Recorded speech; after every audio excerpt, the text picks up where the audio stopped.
godaanne malee sida sida gootoo dacheen kuni godaante. Namni Oromoo ta'ee dhalatee eenyummaa isaa baree martinuu akka jaallatu ni beekna. Haa ta'u malee kaayyoon alaabaa tanaa maal akka taate walitti himuu hin barbaachisu walumaan beeknaa jechuudha. Eenyufaan gootonni Oromoo eenyufaan akka durirraa kaasanii hagaaraa jala wareegamaa jiran kaayyoon isaan alaabaa tana jala wareegamaniif maali yoo jennee waliin gaafachiisu jechuudha. Of taanee jiraachuu biyya teenya irratti of fakkaannee aadaa teenya afaan keenyaan eenyummaa keenyaan biyya keenya irraa biyya Oromiyaa badhaatu firii taanee bakka barbaannetti mataa ol qabannee deemnee akka keessa jiraannuuf gootonni keenya kan wareegamaniif har'a garuu kaayyoon sana gaarraa galma qabuun dhabuunsaa waan garaa nama nyaataati. Biyya teenya keessatti mataa qabannee waanuma keenya irraa dhoorkamnee ugguramnee abbaan barbaadee qabeenya keenya gurguratee abbaan barbaadee yeroo barbaadeen hojjeesee akka fedhan godhu kana jalaa ba'uudhaaf kaayyoo alaabaa tana gootonni kaleessa jalatti wareegamaniif namuu laphee keessatti qulqullummaa jaalalummaa sabboonummaa dhugaasan qabannee osoo hin fakkeessine osoo hin shawwatamne jechuudha. Kaayyoo isaanii galmaan gahuuf dirqama qabna jechuudha. Alaabaan tana waan salphatti ilaaluu danda'a. Namoonni hedduun fakkeessuudhaaf kan suuraa jalakkee maal jiru jira. Fakkeessuun hin barbaachisu. Dhugaan taphachuun hin barbaachisu. Namoonni alaabaa tanaa wajjin waggaa takka waggaa lama deemanii of bira qabanii jechuudha. Waggaa sadaffaa garagaluu jira. Torbee takka torbee lama fakkeessanii garagaluu jira. Kun hin barbaachisu jechuudha. Isuma dhugaa akkuma jireenya ilma namaatti kaayyoo dhugaa san qabannee osoo bitaaf mirga hin gorre osoo hin sharafne galmaan gahuun dirqama dhaloota ilma Oromoo ta'e hundarra jiru jechuudha. Kana jechuun mirga namaa dhiibna, mirga namaa sarbina, ilma namaa Oromoo hin taane irratti dhiibbaa goona kan biyya qabna Oromiyaan bal'oodhaaf qabeenya badhaatuudhaan magariituudhaan waan kana qabnuuf namaa oli nuti. Kanaafuu nama cunqursina jechuun miti jechuudha. Biyya keenya irratti of taanee of fakkaannee jiraachuudha. Akka sabni addunyaa tanarra jiru marti biyya ofii keessatti kabajamee saba lammaffaa saba sadaffaa osoo hin taane lammummaa biraan irratti kaanii lammummaa nurraa mulqanii yeroo barbaadan hidhanii yeroo barbaadan biyya nu areenii akka barbaadan nu reebanii nu dhaananii nu taphachuu jalaa bahuudhaaf wal qabannee tokkoomnee wal cinaa dhaabbachuun yoomiyyuu barbaachisaadha jechuudha. Kana dagachuu hin qabnu. Har'aan duraas namoonni Oromoo qabsaa'an hedduu ture. Garuu immoo gantuu fi hartuu fakkeessituun itti dhiyaatanii akka nama Oromoo qabsaa'utti basaasuudhaan qabsoon akka galman geenye gochaa turan jechuudha. Har'aas wanti isaan mul'ataatuma jira. Boruus jiraachuu danda'a. Kanaaf dhaloonni baratee jenereeshiniin kun waan akkasiirraa fagaatee of eeggatee suuta jedhee osoo hin jarjarre osoo qabsoo hin sharafne osoo namaaf hin gugguufne osoo nama akka keenyaatiif mataa gadi qabanne biyya keenya irratti mataa ol qabannee akka jiraannu wal taanee waliin dhaabbannee waliin deemuun dirqama jechuudha. Kanaaf qabsoo Oromoo maaliif galma gahuu dhabde jennee yoo of gaafanne mootummaan keenyaa deebii ifuma mataa keenyaaf laala deebii ni arganna jechuudha. Maaltu akka galmaan gahuu dhorki kalees arraas jechuudha. Wanni kun waggaa 50 duraas waggoota amma waggaa 5 afran as dabre kana jechuun eega qabsoon dhufee jenereeshiniidhaan sadarkaa tokko tarkaanfattee jijjiiramee dhufe boodaas akkamitti akka duuba deebitee walumaan beekna jechuudha. Kanaaf itti qophaa'uun barbaachisaadha yeroo hunda. Namni barate lammiin baratte waan gaafatte beeka waan dhabdees beeka jechuudha. Adda isaa biroo dhaloonni barachuu qaba jechuudha. Dhaloonni ammaan tanaa kun dhaloonni jenereeshinii kun dhaloota barate kumaatamaan miliyoonaan qabna jechuudha. Nama baay'ee qabna jechuudha. Kanaaf jaarmayni adda bilisummaa Oromoo WBO'n kaleessaa fi irraa garaagarummaa qaba. Dhugaadha kalees qabsaa'u turan kaayyoo dhugaatiif barumsaa fi dammaqinsa gahaadhaan hin deeggaramne jechuudha. Hanqinni guddaan tureera.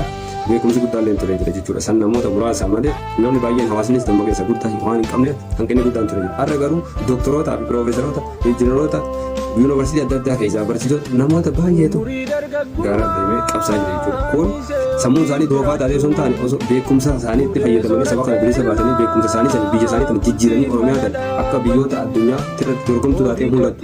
Oromoo maal akka taate Oromiyaan maal akka taate garsiisuudhaaf jecha qabsoo haqaa qawwee waan gabroomneef qawwee filatanii karaa nagaatiin deebiidhaman gaara sana jechuudha. Kanaaf nuti yoomuu if gaafachuu qabna. Maaliif tuffatamna? Maaliif biyya irraa ari'atamna? Maaliif hojjennee jijjiiramuu dadhabna?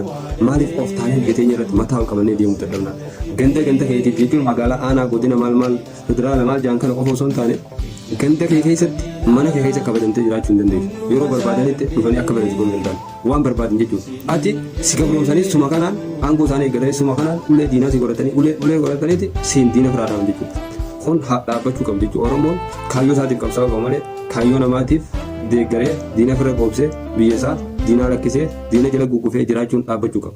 Hanga yoom mataa qaqqabannee jiran mataa qaqqabannee jiraachuun nugaa kan kana duraatu nurra dabree jira. Namni akka Oromoo garaa bal'atu hin jiru. Namni akka Oromoo obsa qabu jiru. Namni akka Oromoo hammataa hin jiru. Oromoon bara meeqa hammattee nyaachiftee obaaftee guddifattee ilma miti ilma guddifachaa maal waa'eetu jira jechuudha. Oromoon saba biraa akkamitti kafi qabnu beekte garuu saniin ta'ee kabajaa xiqqoo takka hin arganne jechuudha. Ollaa keenyaa Soomaaliyaan tun kabajaa akka nuuf hin qabne nama Soomaaliyaa keessa deemee beeka jechuudha.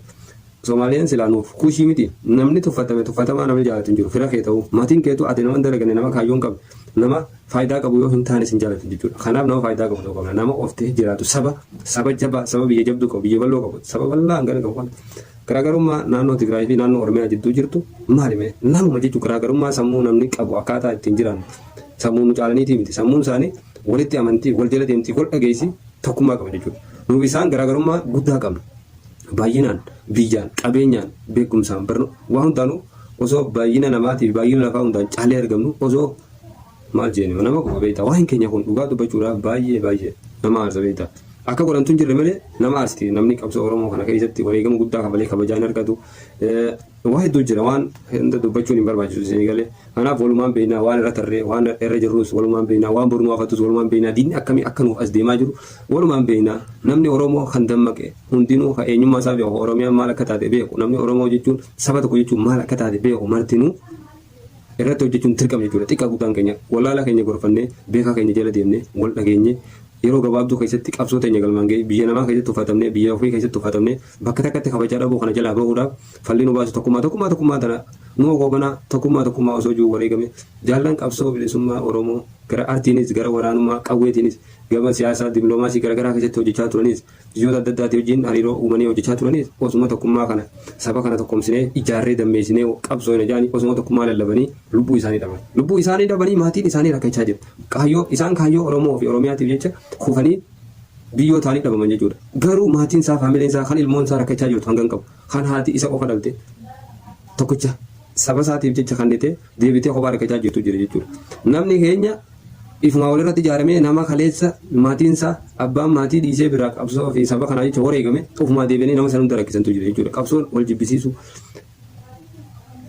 waan keenya ni ulfaata dubbachuudhaaf haa as keessaa baanu haa wal dhageenyu haa wal jala deemnu bakka kana fagaachuu qabna bakka kaleessa keessa ture bakka har'a keessa jiru kan gadadoo tuffatamnee jiru du'aa gadii fi du'aa olii fi jiruu gad jiraachuu jira.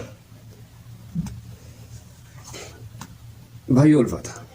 Yoo waliin dhageenye yoo wal jalan deemne yoo of hin taane bakka takka ga'uu hin qabnu. Kanaaf har'as boruus wal dhageenye wal taanee tokko taanee waliin tarkaanfachuudhaaf nama itti yaaduu qabna. Assignment hojii manaa namni hundi hojii manaa guddoon akkamitti tuffatamuu tana keessaa baana jennee itti yaaduu qabna.